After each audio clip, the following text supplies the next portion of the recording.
Bonjour à tous, bienvenue à Royan. Aujourd'hui, on vous parle de nature et d'environnement. On se trouve ici au cœur du quartier du Parc, dans un espace qui, il y a à peine 200 ans encore, était recouvert de dunes face à l'estuaire de la Gironde. Aujourd'hui, on se retrouve dans un parc aménagé qui a été planté vers la fin du 19e siècle et dans lequel on retrouve des activités de loisirs pour s'amuser en famille. L'espace est aussi contourné par le Rivaux de Vallières qui collecte les eaux du marais de Boub et Belmont, qui s'évacue ensuite vers la plage de la Grande Conche. Et l'ensemble est aujourd'hui classé en refuge Ligue pour la protection des oiseaux. On y fait des fauches et des gestions différenciées. On y crée également et on y installe des gîtes et des nichoirs artificiels pour les oiseaux ou les chauves-souris. L'urbanisation du quartier du Parc s'est faite au fil du temps. Le cordon dunaire, situé derrière la plage de la Grande Conche, a été végétalisé dès le XVIIIe siècle. Avec la notoriété grandissante de Royan, les aménagements se sont développés vers 1850 pour proposer de l'hébergement et des distractions. En 1886 fut inauguré un parc de loisirs. Un tramway permettait alors de déplacer les usagers du centre-ville vers ce jardin. Aujourd'hui, le jardin du parc accueille encore des spectacles, un mini-golf, une aire de jeu et un fronton de pelote basque. Le Rivaux de Vallières serpente dans ce secteur boisé. Il marque la limite entre les communes de Royan et Saint-Georges-de-Didonne. Ce ruisseau est l'exutoire naturel du marais de Boub et Belmont. Busé à ses deux extrémités et ceinturé par les habitations, l'eau circule entre ce qu'il reste des dunes.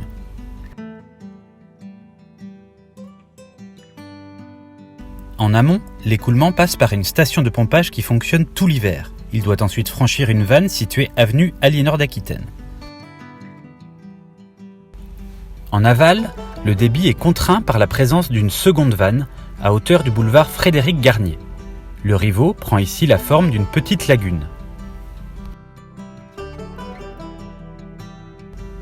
La course se prolonge enfin dans une longue canalisation qui se termine sur la plage de la Grande Conche.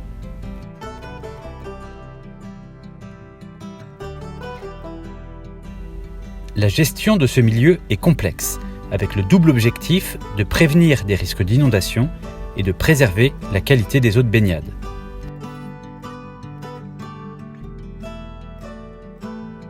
Afin de préserver la biodiversité du parc, la ville de Royan s'est engagée avec la Ligue pour la protection des oiseaux pour classer le site en refuge.